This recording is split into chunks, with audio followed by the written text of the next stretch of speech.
द्विवेदी के आलोचना कर्म के बारे में पढ़ा रहे थे।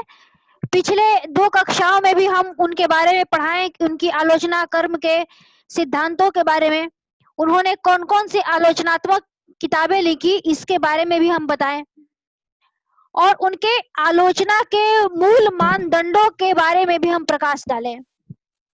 इस बार भी आज की कक्षा में भी हम उनके आलोचना सिद्धांत के मूल आधार स्तंभ के बारे में आप लोग को बताएंगे।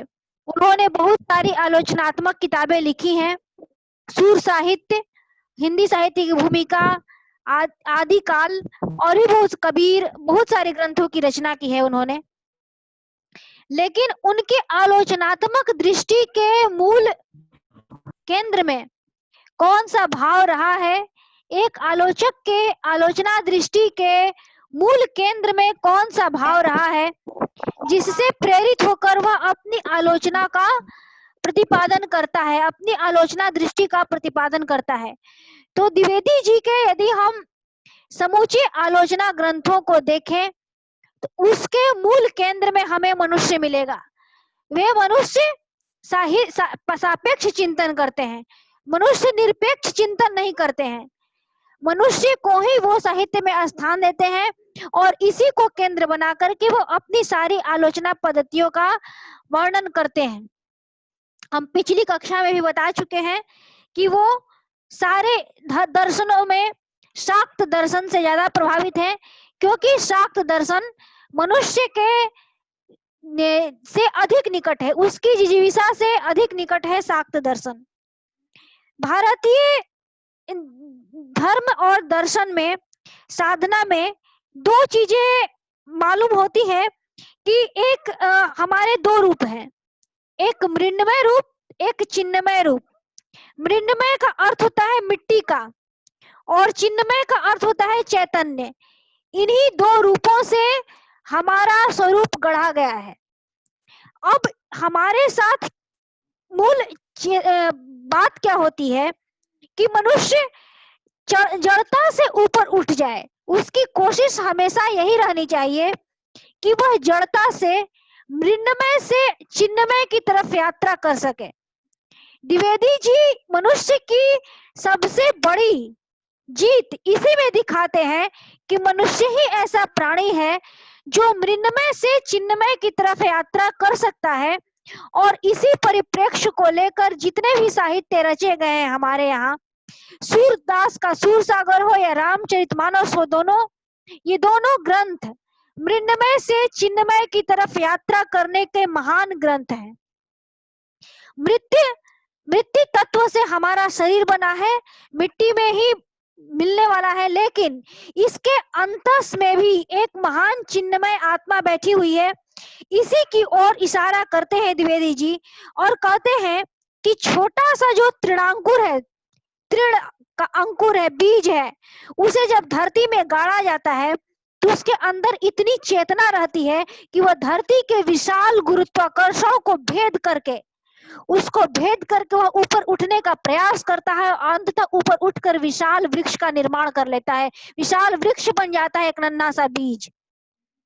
तो द्विवेदी जी यही कहते हैं कि मनुष्य जब एक छोटा सा बीज धरती के अंदर गाड़े जाने के बाद भी उसके अंदर इतनी जिजीविषा है, उसके अंदर इतना चैतन्य है कि वह आगे बढ़ करके उस चैतन्य से अभिभूत होकर के धरती के गुरुत्वाकर्षण को भी पछाड़ देता है और एक विशाल वृक्ष का रूप धारण कर लेता है।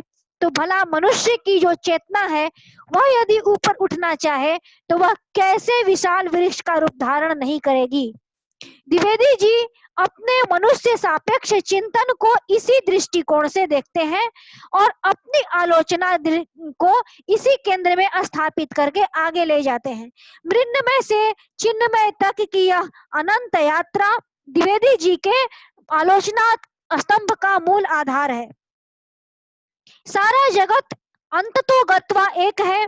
यह सारा भेद जो संसार में है वह अज्ञान का सूचक है।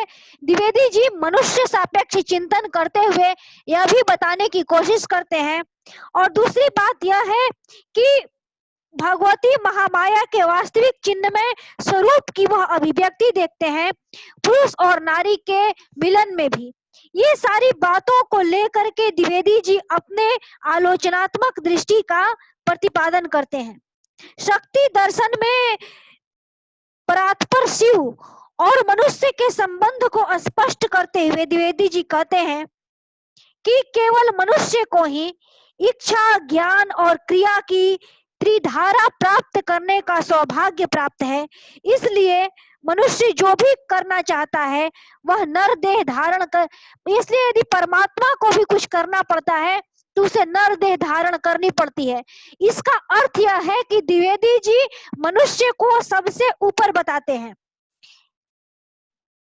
देह धारण करने के बाद ही, नर देह धारण करने के बाद ही चेतना का पूर्ण विस्तार संभव है, अन्य किसी भी देह में संभव नहीं है। इसलिए द्विवेदी जी इसकी महत्ता का बढ़ चढ़ के वर्णन करते हैं। इसके बाद द्विवेदी जी अपने आलोचना में विकासवाद और मार्क्सवाद, ये दो ऐसे सिद्धांत हैं, विकासवाद और मार्क्सवाद, जिन्होंने अपने समय क्या, आज के समय को भी बहुत ही ज्यादा प्रभावित कर रहे हैं और समूचे आज के तक चले आ रहे सिद्धांतों को इन्हीं दो सिद्धांतों ने झकझोर कर रखा है। विकासवाद का सिद्धांत, डार्विन का विकासवाद। डार्विन के विकासवाद ने कहा है कि मनुष्य सहज रूप से विकसित होते हुए यहाँ तक पहुंचा है। वह अचानक किसी डार्विन यह नहीं कहता है कि मनुष्य अचानक ही किसी चैतन्य से जन्म ले लिया और मनुष्य बन गया। वह डार्विन यह मानता है कि मनुष्य विकासवाद का परिणाम है। वह धीरे धीरे विकसित होता हुआ यहाँ तक पहुंचा है। वह बंदर से विकसित होते हुए यहाँ तक पहुंचा है। लाखों वर्षों की परंपरा से उसका विकास होते हुए वह होमोसेपियंस में परिवर्तित हुआ है। तो डार्विन का विकासवाद जब आया तो उसने विज्ञान जगत में एक तहलका मचाया और सारे सिद्धांतों को आमूलचूल परिवर्तित करके रख दिया। यह डार्विन का विकासवाद है। इसकी एक थ्योरी ने सबसे ज्यादा विज्ञान जगत में तहलका मचाया। इसके बाद मार्क्सवाद आया। मार्क्सवाद जो कि पूंजीवाद का घोर विरोधी है और जो समता मूलक समाज की स्थापना की बात करता है। ये दोनों सिद्धांत, मार्क्सवाद और विकासवाद, इन दोनों ने आकर के मनुष्य जाति में एक बहुत बड़ा विस्फोट किया है, जिससे मनुष्य जाति को एक नया चिंतन मिला है। इसी की चर्चा द्विवेदी जी करते हैं और कहते हैं कि ये दोनों मनुष्य सापेक्ष हैं। जड़ से चैतन्य, चैतन्य से मन बुद्धि और मन बुद्धि से मनुष्यत्व के विकास को वो क्रमशः देखते हैं। कहते हैं कि सबसे पहले जड़ से चैतन्य, फिर चैतन्य से मन बुद्धि और मन बुद्धि से मनुष्यत्व। यही विकास की लीला है। यही उस त्रिपुर सुंदरी की लीला है जिसे देख करके मन मुग्ध हो जाता है कि किस तरह से छोटे से चैतन्य कण ने अपने को मानव बुद्धि के रूप में विकसित कर लिया। यही विकासवाद है और जिसकी अभ्यर्थना द्विवेदी जी बार बार अपने उपन्यासों में, अपने निबंधों में, अपने आलोचना में करते हैं। छोटे से चैतन्य कण से मनुष्य का विकास चाहे जितनी चकित कर देने वाली घटना क्यों न हो, लेकिन इसमें वैज्ञानिक किसी भी परोक्ष सत्ता की रहस्य लीला नहीं देखते। वे मानते हैं कि यह एक क्रमिक विकास है, स्वाभाविक विकास है। लेकिन द्विवेदी जी यह मानते हैं, द्विवेदी जी आगे बढ़ते हैं अपने चिंतन में, तो यह कहते हैं कि निश्चित रूप से एक दिन ऐसा आएगा जब भविष्य में पदार्थ विज्ञान भी आध्यात्मिक चिंतन के सत्य को आत्मसात कर लेगा। क्योंकि यदि हम धर्म को सिर्फ और सिर्फ कर्मकांड तक सीमित रखें तो शायद हम उतनी गहराई में न जा पाए, लेकिन यदि उसमें भी हम वैज्ञानिक दृष्टिकोण को स्थापित करके देखें तो हमें बहुत सारे ऐसे सूत्र मिलते हैं जो कि विकासवाद की तरफ इशारा करते हैं। यदि हम आप लोगों को एक छोटी सी हिंदू पौराणिक ग्रंथ को ही लेकर के एक छोटी सी घटना बता रहे हैं, जिस हम 10 अवतारों की बात करते हैं हिंदू धर्म में, कि हमारे हिंदू धर्म में 10 अवतार हुए, वह वस्तुतः डार्विन के विकासवाद की तरफ ही इशारा करते हैं। भगवान का सर्वप्रथम मत्स्य अवतार, इसके बाद कच्छप का अवतार, इसके बाद वराह का अवतार, इसके बाद वामन का अवतार, ये क्रमशः विकास की परिपाटी है जो निरंतर चलती जाती है। इसके बाद परशुराम अवतार, जिसमें जिसकी क्रोध बुद्धि इतनी जागृत थी कि वह पूरी तरह से चैतन्य नहीं हो पाया था। इसके बाद भगवान राम का अवतार, इसके बाद कृष्ण अवतार, इसके बाद शांति में अवतार बुद्ध, और इसके बाद जो भी हो कल के अवतार हो या ना हो, लेकिन जो पूर्णता को प्राप्त है। इस तरह से हम यदि देखें तो यह भी इशारा भी करता है कि किस तरह से क्रमशः विकास करके मनुष्य की चेतना अपने संपूर्ण चैतन्य अवस्था को प्राप्त कर सकती है। तो यदि हम थोड़ा सा कर्मकांड से हट करके धार्मिक तत्वों को वैज्ञानिक दृष्टिकोण से विवेचन करें तो हमें इसी विकासवाद का सूत्र मालूम होते दिखाई देगा। द्विवेदी जी इसी ओर इशारा करते हैं। दूसरी तरफ मार्क्सवाद की चर्चा करते हैं। मार्क्सवादी साहित्य जितने भी दुर्धर्ष जड़ विज्ञान के तत्ववाद पर आधारित क्यों न हो, वह मनुष्य को केवल नियति का गुलाम नहीं मानता। वस्तुतः मार्क्सवाद जो है वह जड़ तत्व के सिद्धांत पर आधारित है, लेकिन वह मनुष्य को नियति का गुलाम नहीं मान सकता, वो भी नहीं मानता है। वह भी यह कहता है कि मनुष्य अपनी नियति को बदल सकता है। मार्क्स नहीं कहा था कि दुनिया के मजदूरों एक हो जाओ। इसका क्या अर्थ है? मार्क्सवाद ने कहा कि एक मजदूर भी चाहे तो वह अपनी नियति को बदल सकता है, समाज को बदल सकता है, व्यवस्था को बदल सकता है, बशर्ते उसमें इतनी जिजीविषा, इतनी इच्छा शक्ति आ जाए। और इसीलिए उन्होंने नारा दिया था, विश्व के मजदूरों एक हो जाओ। तुम्हारे अंदर भी वह चैतन्य है जो कि परिवर्तन कर सकता है। तो मार्क्सवाद जब आया तो उसने भी सबसे ज्यादा क्रांतिकारी दर्शन स्थापित किया और इससे प्रभावित बहुत सारे लोग रहे। इसके पश्चात दुनिया या प्रकृति परस्पर सापेक्ष वस्तुओं से बनी है। कोई भी वस्तु अपने आप में निरपेक्ष नहीं है, एक दूसरे पर सब अवलंबित है। कोई एक दूसरे से अलग हटकर नहीं रह सकता। संसार का एक तृण मात्र पर भी मनुष्य जैसा विराट प्राणी, बुद्धिमान प्राणी अवलंबित है। एक दूसरे के सहयोग के बिना संसार का एक कण नहीं रह सकता। परस्पर सब सापेक्ष है, निरपेक्ष किसी की भी सत्ता नहीं है, यह मार्क्सवाद भी कहता है। दूसरी बात कि कुछ भी वस्तु, कोई भी तत्व स्थिर नहीं है, सब गतिशील है। प्रत्येक वस्तु गतिशील है, या तो विकासोन्मुख है या पतनोन्मुख है, या तो वह विकास करेगा या पतन में जाएगा, लेकिन गतिशील जरूर है, परिवर्तन निश्चित है। तो यह मार्क्सवाद भी मानता है। दूसरी बात कि वस्तुओं का विकास आसानी से नहीं हो जाता। थोड़ी दूर वह जरूर आसानी से लगता है कि वस्तुओं का विकास हो रहा है, लेकिन ऐसे स्तर पर पहुंचता है कि जब वह एकाएक तेजी से पलट जाता है। गर्म पानी को, एक उदाहरण के रूप में, पानी को आप लोग ठंडा करते रहिए, गर्म करते रहिए, एक क्षण ऐसा आएगा कि गर्म होते होते पानी खौलने लगेगा, और जब पानी खौलने लगेगा इसका मतलब उसमें उथल पुथल शुरू हो जाएगा, उसकी चेतना ही बिल्कुल परिवर्तित हो जाएगी। 100 डिग्री सेल्सियस आते आते पानी खौलने लगेगा, अब वो पानी नहीं रह जाएगा, भाप हो जाएगा। तो इसी विकास की तरफ, इसी परिवर्तन की तरफ इशारा हो रहा है द्विवेदी जी के द्वारा कि वस्तुओं का विकास आसानी से नहीं होता। एक जगह ऐसा भी आता है जबकि वह अपने विकास के चरम मान को प्राप्त कर लेता है और क्रांतिक अवस्था पर पहुंच जाता है, फिर उसका रूप ही परिवर्तित हो जाता है, जैसे पानी अपने क्रांतिक अवस्था में पहुंच करके भाप बन जाता है। मनुष्य भी यदि अपनी चेतना को इसी तरह से लगातार तपाए तो एक क्षण ऐसा आएगा कि वह मनुष्यत्व से आगे की श्रेणी में पहुंच जाएगा। द्विवेदी जी इसी ओर इशारा करते हुए अपने निबंधों में बार बार कहते हैं कि मनुष्य ही साहित्य का लक्ष्य है। प्रत्येक वस्तु में 2 तत्व होते हैं, विकासोन्मुख और ह्रासोन्मुख। फिर इसके बाद द्विवेदी जी अपने चिंतन को कहते हैं कि हमारा जो आज का चिंतन है वह भारतीय चिंतन का विरोधी नहीं है। वह न तो हमारे प्राचीन काव्य परंपरा के स्वाभाविक विकास का विरोधी है, न आधुनिक संस्कार का विरोधी है। दोनों परस्पर एक मिश्रित रूप से एक ही ज्ञान की तरफ इशारा करते हैं।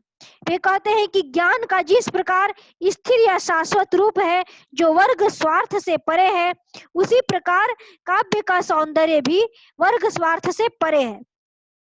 इस प्रकार द्विवेदी जी निरंतर अपने चिंतन की गहराई में जाते हैं और चिंतन की गहराई में पहुंच करके वह अंततः इसी निष्कर्ष पर पहुंचते हैं कि मनुष्य ही सारे साहित्य, सारे दर्शन, सारे धर्म और सारे विज्ञान का लक्ष्य है, मनुष्य से ऊपर कुछ भी नहीं। एक बांग्ला के भी कवि हुए चंडीदास, उन्होंने भी कहा है, साबार ऊपर मानुष सत्य, ताबार ऊपर कछु नाई। सबसे ऊपर मनुष्य सत्य है, उसके ऊपर कुछ भी नहीं। इसलिए मनुष्य की जिजीविषा, उसकी शक्ति बहुत महान है, असीम है, वह कुछ भी कर सकती है। इसी की ओर इशारा करते हुए द्विवेदी जी अपने संपूर्ण जो आलोचना कर्म है उसका प्रतिपादन करते हैं। द्विवेदी जी को यह मनुष्य और मानव धर्म की प्रेरणा रविन्द्रनाथ टैगोर से मिली।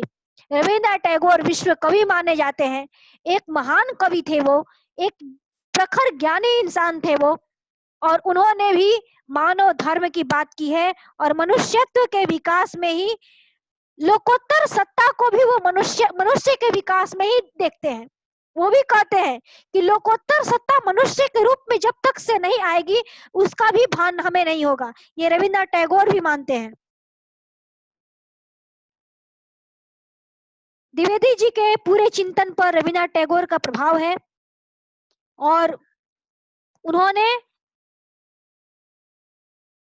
मानवतावाद को लेकर के रविन्द्रनाथ टैगोर का चिंतन बहुत प्रखर रहा है। इसको लेकर के वो ये मानते हैं कि जितने भी वैज्ञानिक एक बार आइंस्टीन से रविन्द्रनाथ टैगोर का वार्तालाप हुआ था। उस समय वैज्ञानिक आइंस्टीन ये कहे थे कि सत्य मानव निरपेक्ष और स्वतः सिद्ध है। मानव निरपेक्ष यानी कि मनुष्य से हटकर और स्वतः सिद्ध है। लेकिन रविन्द्रनाथ टैगोर ने कहा कि कोई भी सत्य मानव निरपेक्ष नहीं हो सकता, मानव सापेक्ष ही होगा। इस तरह रविन्द्रनाथ टैगोर पूरी तरह से मनुष्य की मुक्ति की बात करते हैं। द्विवेदी जी कहते हैं कि मनुष्य में जो कुछ भी सूक्ष्म और सराहनीय साधना है उसी का प्रकाश साहित्य है। मनुष्य ने बड़ी साधना के बाद, बहुत परिश्रम के बाद अपने आप को पशु सुलभ दुर्बलताओं से मुक्त किया। मनुष्य वस्तुतः शुरुआत में एक पशु प्रवृत्ति का इंसान था, लेकिन बाद में धीरे धीरे कठोर परिश्रम और साधना के बल पर वह मनुष्यत्व और देवत्व की तरफ विकास करने में सक्षम हुआ। वह शुरू क्या था? बंदर था, जंगलों में रहता था, घास फूस से अपने शरीर को ढकता था। शुरू तो वह यह भी नहीं कर पाता था, ऐसे ही नंग धड़ंग घूमता था। लेकिन यह मनुष्य की ही चेतना है कि उसने अपने बलबूते पर विकास करते करते अंततः परमात्मा तत्व से एकात्म होने तक भी उसने साधना कर ली। इतना विकास तक पहुंच गया मनुष्य। तो यह मनुष्य की चेतना की ही देन है। इन्हीं गुणों के कारण वह दूसरों से तारतम्य स्थापित करता है। मनुष्य अपने इस मानवीय चेतना के द्वारा ही दूसरों से एकत्व स्थापित करता है। जहां स्वार्थ समाप्त होता है वहीं से सौंदर्य प्रारंभ होता है। इस तरह से मनुष्य हर साहित्य का लक्ष्य, हर साहित्य का मर्म, हर साहित्य का उद्देश्य और हर साहित्य की मंजिल सब मनुष्य है। कबीर द्विवेदी जी को इसलिए प्रिय है कि कबीर सबसे ऊपर उठ करके मनुष्यत्व को स्थापित करने की बात करते हैं। वो उस राग चेतना को प्रतिपादित करने की बात करते हैं जो मनुष्य मात्र की अभिव्यक्ति है। कालिदास उन्हें इसलिए आकर्षित करते हैं कि अभिज्ञान शाकुंतलम में प्रकृति और मानव का मिलन दिखाया गया है। दोनों एक साथ एक चेतना में तारतम्य हो जाते हैं। जब शकुंतला की विदाई होती है अपने अपने आश्रम से, तो वहां के पेड़ पौधे तक रोने लगते हैं, क्योंकि शकुंतला बिना पानी दिए भोजन ग्रहण नहीं करती थी। इस तरह से प्रकृति और मनुष्य में एकत्व दिखाते हैं कालिदास। इसी को लेकर के इस विश्वव्यापी भावना को लेकर के कालिदास अपने काव्य कर्म का प्रतिपादन करते हैं, इसलिए द्विवेदी जी को वे प्रिय हैं। इसी तरह से बाण भट्ट में भी आप देखिए, तो बाण भट्ट में भी उस प्रेम का साक्षात्कार किया गया है, इसमें मानवता सारे अस्त्र भेदों को मिटा करके मनुष्य मात्र की एकता का प्रतिपादन करती है। उसी तरह से चारु चंद्रलेख में चंद्रलेखा, पुनर्नवा में चंदा और अनाम दास का पोथा में शुभा का जो प्रेम है, वह सहज जड़ तत्व को मिटा करके समाज के सारे अस्त्र भेदों को समाप्त कर देता है। इस तरह से हम ये कह सकते हैं कि द्विवेदी जी की जो आलोचनात्मक दृष्टि है, वह संतुलित दृष्टि का निर्माण करती है, एक मनुष्य सापेक्ष दृष्टिकोण का निर्माण करती है। साहित्य को महान बनाने के मूल में साहित्यकार का महान संकल्प होता है, और वह संकल्प इसी विचार पद्धति के साथ होता है कि मनुष्य ही श्रेष्ठ है। और इसी मनुष्य सापेक्ष चिंतन के द्वारा द्विवेदी जी अपने संपूर्ण आलोचनात्मक कर्म का निर्वाह करते हैं। यही द्विवेदी जी के आलोचना पद्धति के बारे में हमने आप लोगों को बताया आज, और आज खत्म कर देते हैं द्विवेदी जी का आलोचना पद्धति। हेलो, जी मैम, समझ में आया? समझ में आया? जी ठीक है, तो आप लोग द्विवेदी जी के आलोचना पद्धति के बारे में अभी तक जो बताए उसको घर पर ध्यान से पढ़िए, जी ठीक है? उसको हम पूरा पढ़ा चुके हैं, जितने भी उनके आलोचनात्मक किताबें हैं सबके बारे में बताए हैं, और उनके आलोचनात्मक दृष्टिकोण के बारे में भी आज हम खुल के बताएं। आप लोग इसको पढ़िए, और इसके बाद हम अगले क्लास में किसी और आलोचक उठाएंगे, नंदुलाल वाजपेयी को, और इनके बारे में भी हम आप लोगों से सवाल करेंगे, ठीक है? अभी तक से हम आचार्य रामचंद्र शुक्ल और हजारी प्रसाद द्विवेदी इन दोनों को पढ़ा चुके हैं। अब बचे नंदुलाल वाजपेयी, उनके बारे में बताएंगे, लेकिन अगले कक्षा में हम आप लोगों से इनके प्रश्नों से रूबरू होंगे, ठीक है? ठीक जी ठीक है, ओके, ठीक।